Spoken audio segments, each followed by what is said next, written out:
Hello and welcome. Good afternoon to everyone who's watching us on Animation Express's social media pages and wherever we are being simulcast.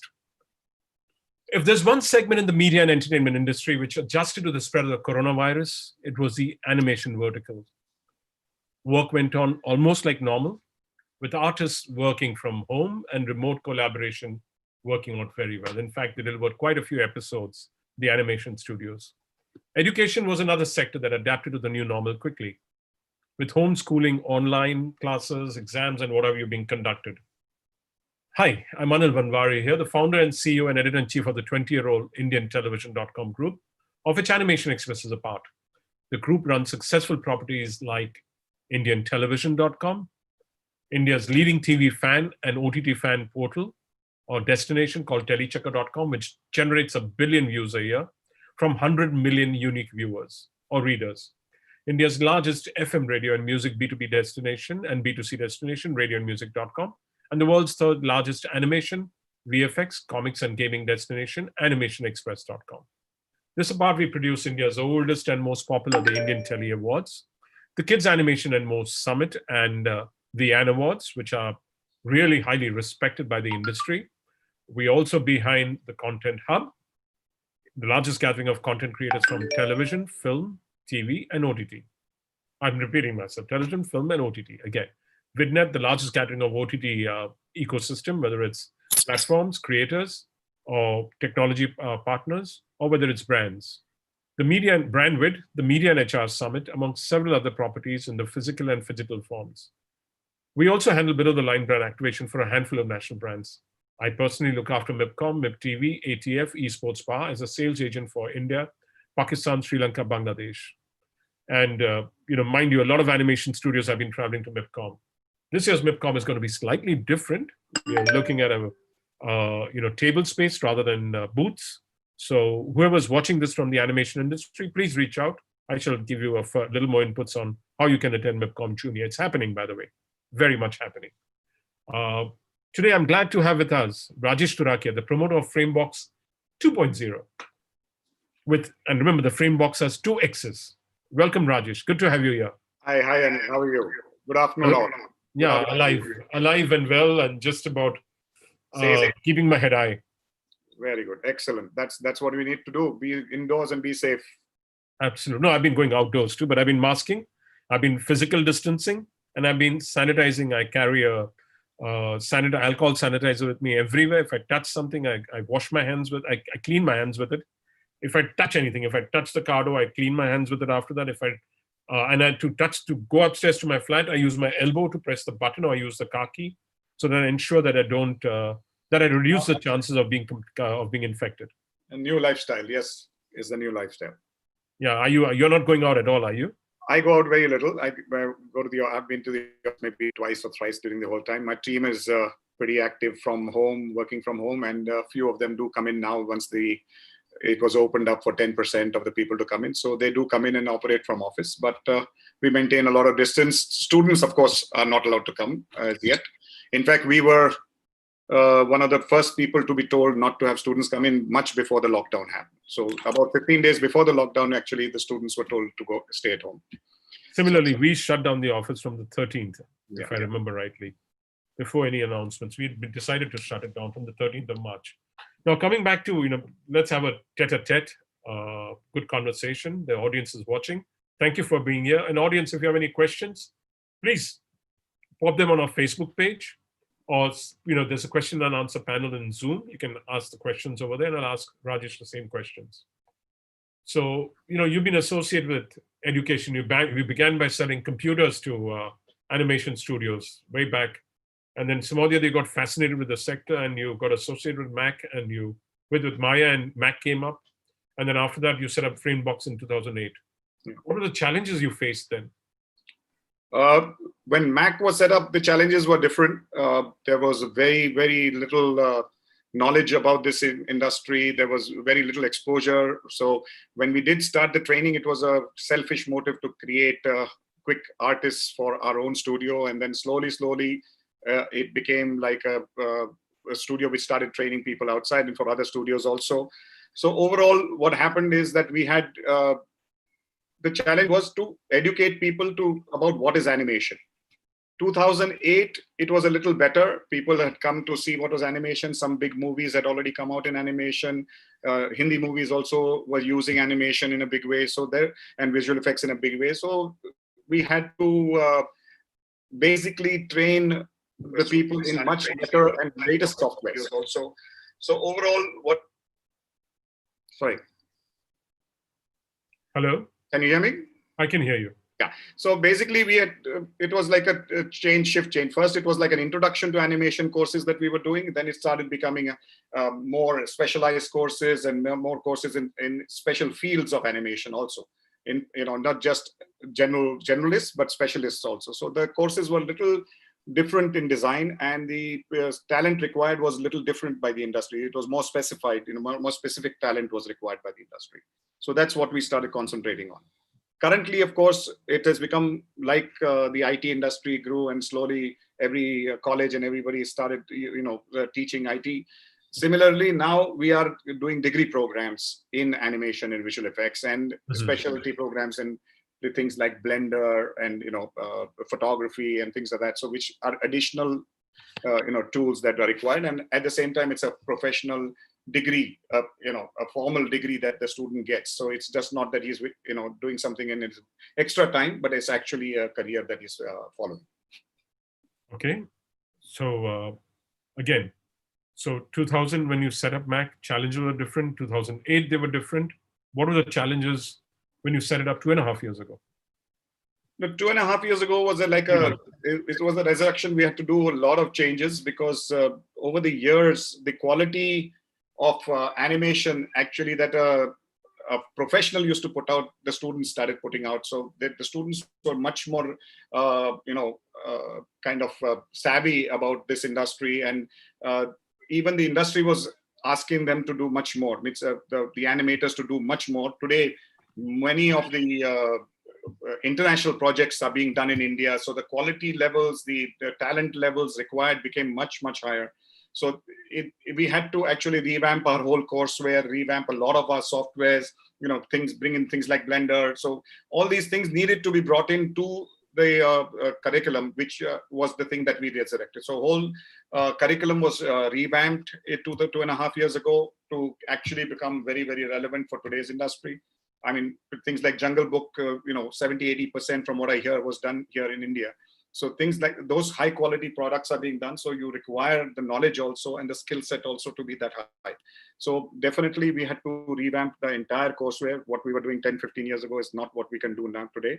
So this is what was our main aim. And in 2 years, we have been able to successfully introduce a lot of new software and very, very relevant and contemporary software. So has the rest of the industry kept pace? I wouldn't like to comment, but yeah, I have.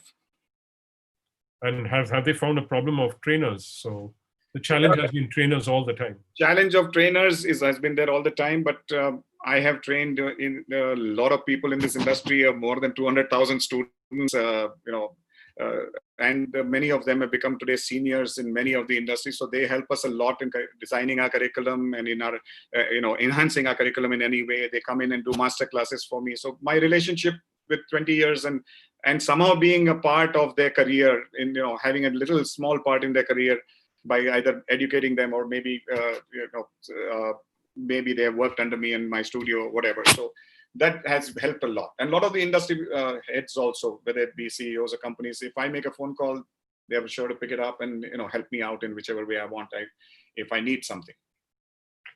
Okay. Now, are things going according to business plan? What impact?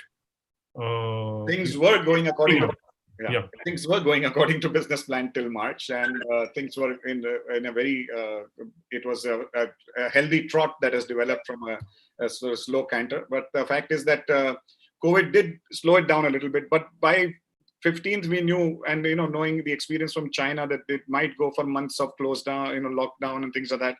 We had already given our faculties the machines to take home if needed, and we had already started working on how to do the deliveries online so that the students' lives would not be disrupted. And by the 1st of April, our classes were going on full swing. I mean, we do today 6 to 7 hours classes are going on daily. There's nothing, there's no break in that at all.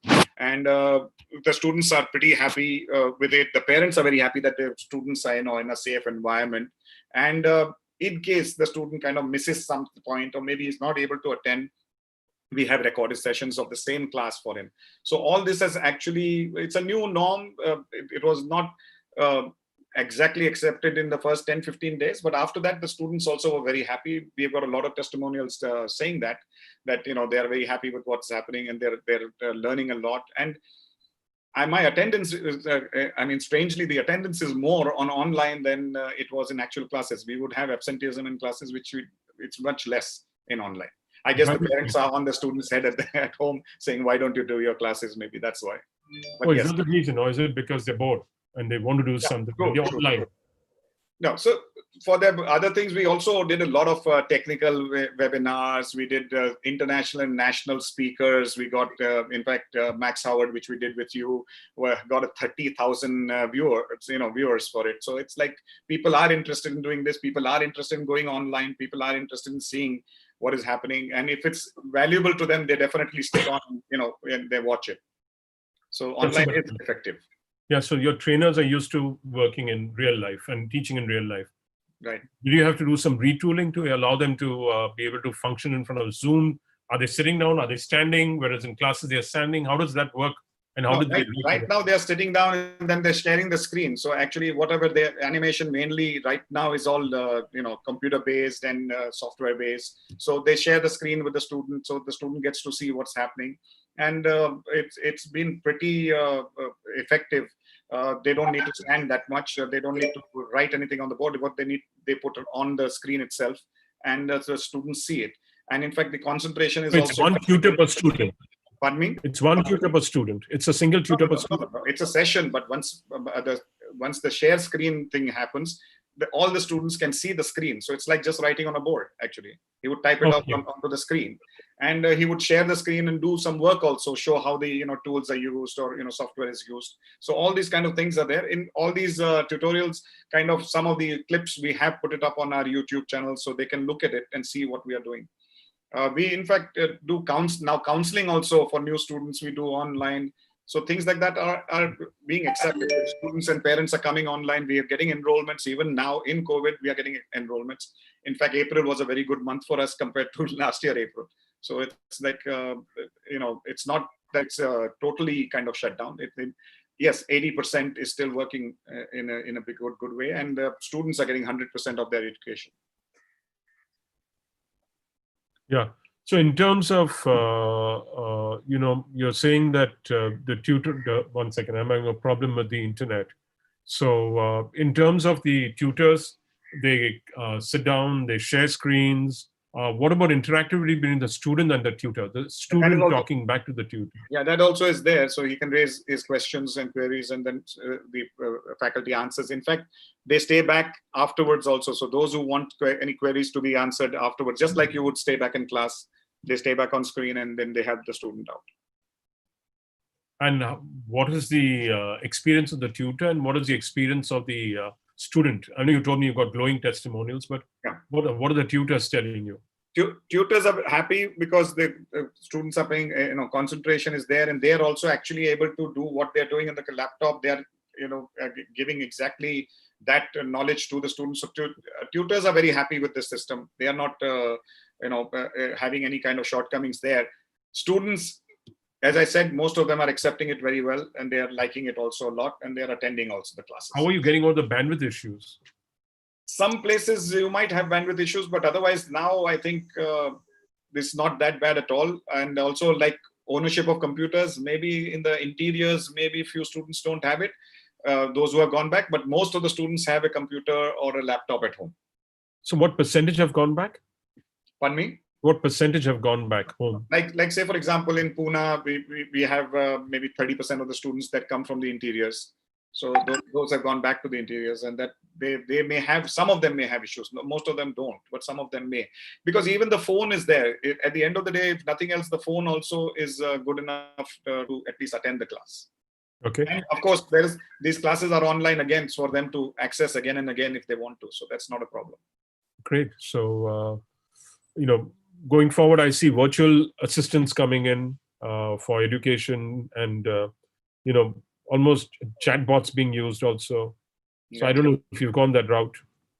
No, not yet. It's more right now. It's all personal, one-on-one kind of thing. Even whether it's counseling, whether it's teaching, whether it's exam. In fact, you will be glad to know that we actually conducted exams for our degree program online, and that also was very successful. The YCMO full setting up of the portal to everything was done by us for them, and we conducted the exams successfully.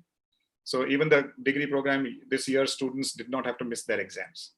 Congratulations! And the certificate, have they got their? No, now the results will come out, but we have just concluded the exams.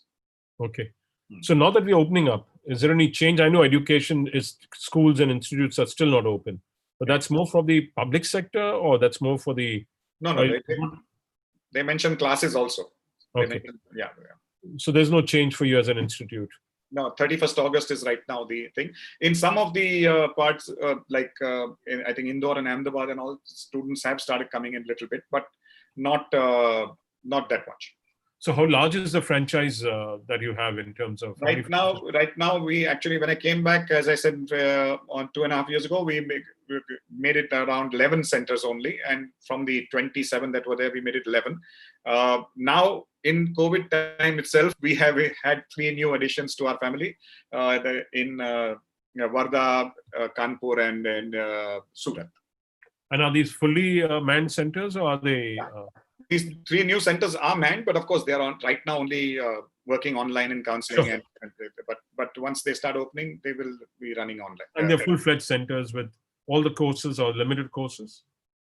Right now, online, we have all the existing courses which were there. The classes are going on. In fact, we have introduced special courses where we have had 10-year-olds to housewives joining in special small time courses like just Photoshop or photography or filmmaking on a mobile, things like that. So those courses have been very well accepted, and a lot of people are coming in and they are enjoying themselves doing that. And we have just done it as a keeping people busy in our system, basically, because these are the courses that they will use. If the student does a Photoshop course and doesn't do the whole entire course, is fine. But if he does the entire course, the Photoshop will come to use to him. So, that kind of thing. So these are paid courses, right? There is monetization for Framebox. These are paid courses. Yeah. But paid courses. Very small, 3,500, 5,000, something like that. It's nothing major. Okay. So it's very exciting and very acceptable. I mean, people have loved it. We have, I think, trained more than 100 students in that. Excellent. Yeah. So, how has the pandemic changed the approach to education? The acceptance of online training has been the major change. Just because the parents want their kids to be safe, and of course the government doesn't let you go out, so you're stuck at home, you have to do something. So they have taken the online, accepted it. But once they've taken on the online, it has come to their knowledge that yes, we can learn this method also. Earlier it was not. Internationally, online classes, online training was accepted. A lot of people did online courses part-time and just to enhance their knowledge in some field or the other. But India, that was not very, very highly acceptable. But today we find that it is acceptable. People are actually enrolling in our courses while this pandemic is going on, and they know most of the classes are going to be online. Yeah, so the inventories, how full are the seats? Right now, 60%, 50%, 70%? No. Right now, whatever the seats that were there are occupied online. So I understand. So yeah. Is it fully full up, or there's still some seats left? Yeah, some of the courses we are still. Of course, this year's season, which is what we call the enrollment season, comes normally during March, April, May, June, and maybe a little bit of July. That we have missed, but I think that is just postponed. It's not gone away anywhere. People are going to educate themselves. It's not like they're going to just not It might continue till October, November, that classes may not be allowed. Some people are even saying, some guys are saying even December maybe. Yeah. So then what do you do then? Our online is absolutely done. And what we have decided is that all those things will have a makeup class kind of thing the minute they come into class.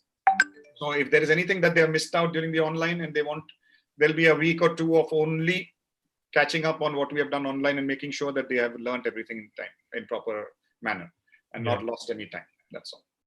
Was the digital shift anyway happening? Moving towards digital education online? Digital education means what? Was it happening anyway that, the pandemic did not?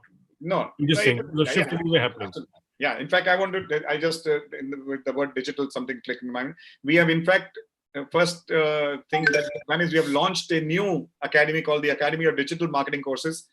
And we did it online, the launch. And there also we are getting enrollments and inquiries. It's a brand new thing called the Academy of Digital Marketing. And then also a new institute also, it's getting there, traction. People are coming in, 50, 60 people a day are calling in. So it's like people are accepting the online methodology and digital methodology. But wasn't it anyway happening? Wasn't it anyway? And then the pandemic. Yes, it was happening to an extent. If you go to see, there were a lot of digital courses that were being marketed, but acceptance was low at that time because I guess maybe the student just wants to go out and have fun with his friends and things like that, besides just sitting at home in front of a computer. So that his whole lifestyle maybe changed there. But here he was forced to do it, and he suddenly realized that he can learn. Yeah. So how many students are you? Have 11 centers, and you opened 3 more. You said. Yeah. That's 14 centers. So how many students are you all currently? About 2,000. Wow. What are the challenges you're facing in educating them? Apart from what are the challenges you're facing? Cash flows.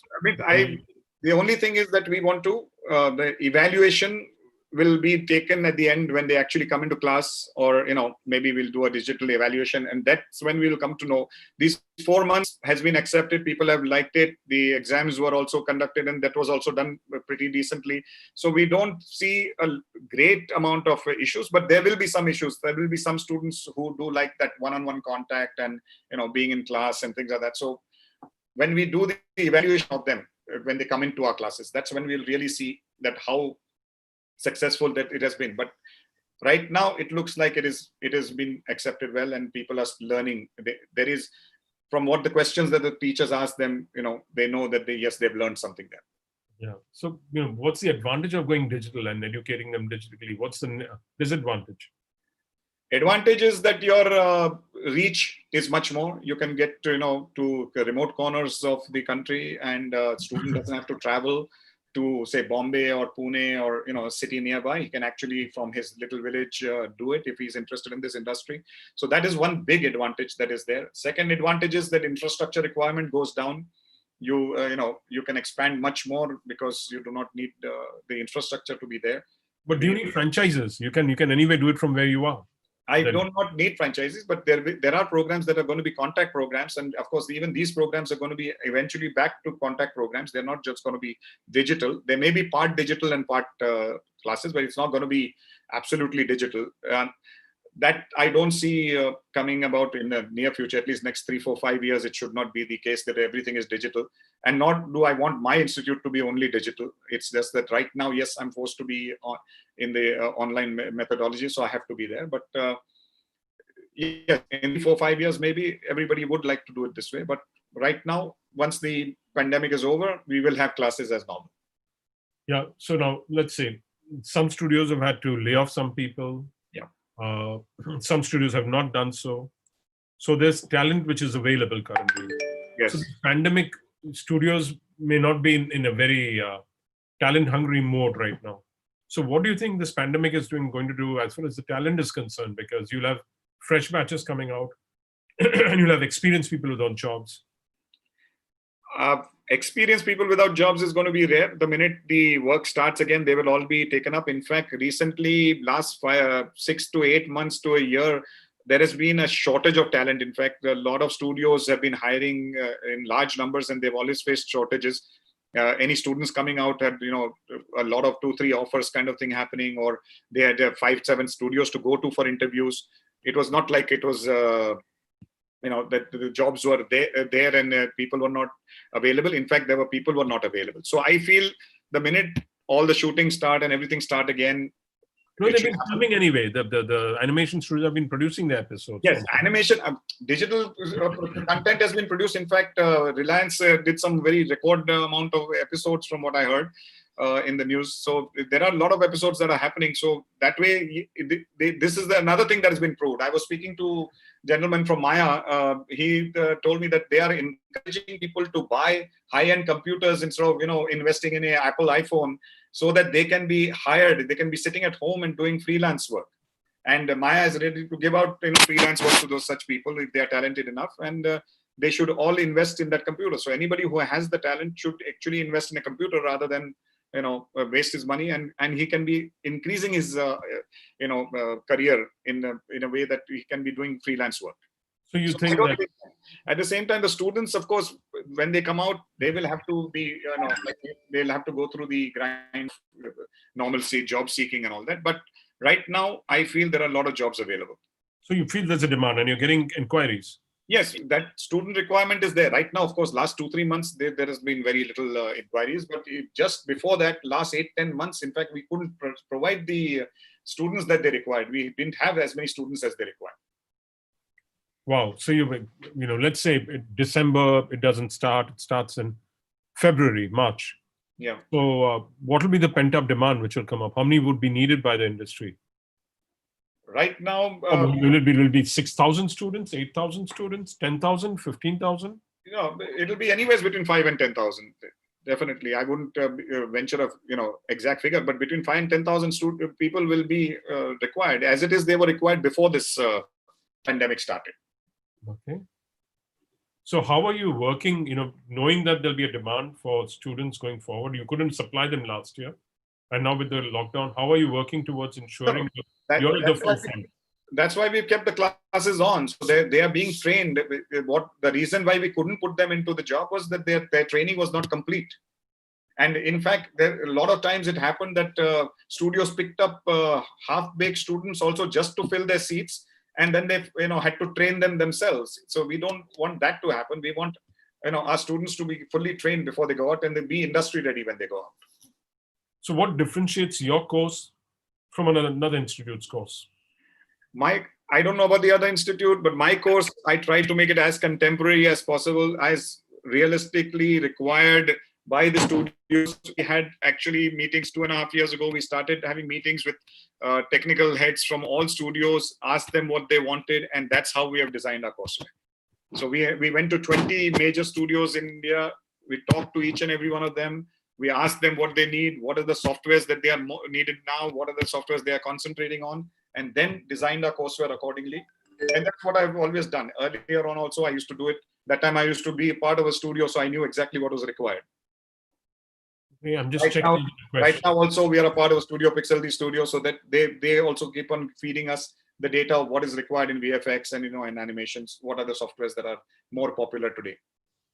Okay. So there's a question from Anish Shirish Godbole. Will online learning, online exams, and online degrees, will this be the new career achieving path like many do this externally till now? Can this be another stream like in-house external learning?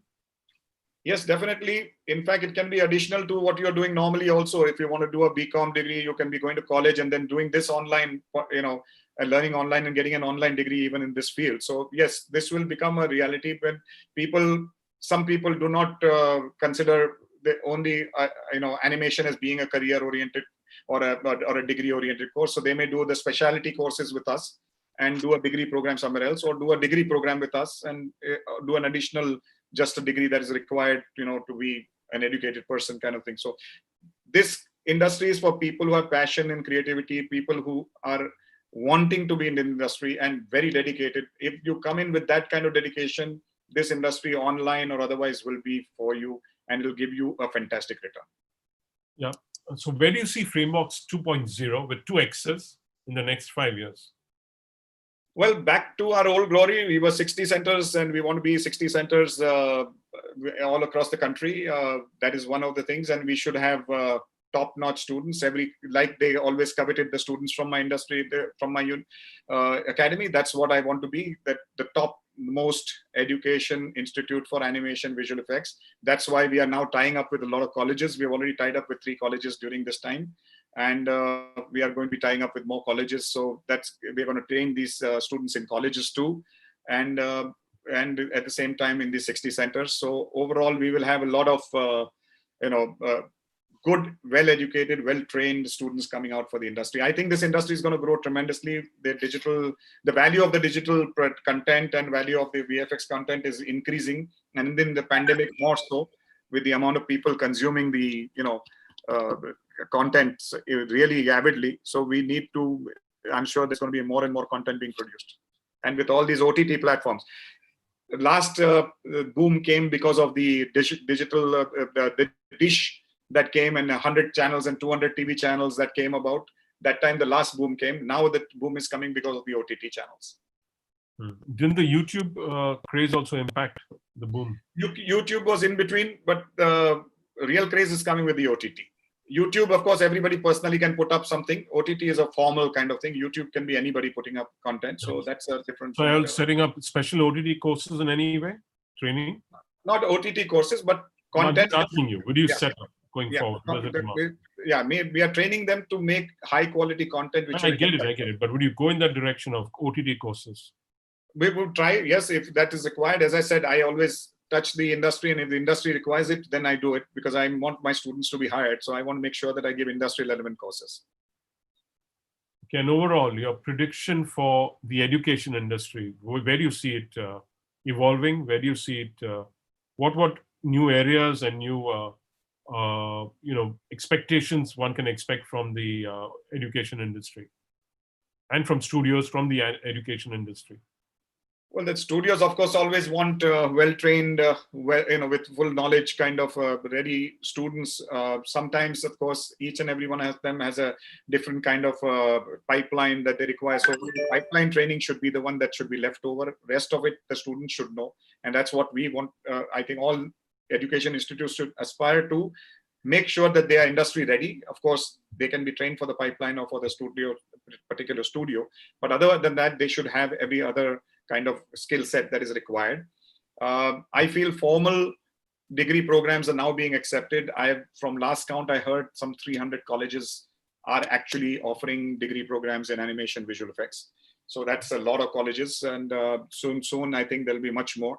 So the formal education of animation visual effects is going to become a very big thing. And if we do it right, then the trained manpower will make fantastic inroads into international market. Our programs are also being accepted in international market now. Some of our OTT programs have been, super hits abroad. So maybe that also will come in. So the market will also grow for us. We are still a very small part of the contribution to the international market. Great. Thank you. Any other last thoughts? I think we've had a fabulous conversation. You've been very, very well, the pandemic taught us new things, and we are happy that at least we have been able to adapt to this kind of situation. I hope that everybody else adapts. Many studios are getting their work done online, so all these things are happening, and it has opened eyes towards new opportunities. A student can actually buy a computer and be working from home and making money. So those things have become very good for us, because our students do not need to be hired by a studio only. If he's good enough, he can do freelance work from home. So these things, a lot of opportunities, new opportunities that have opened up for us and for our students is very exciting.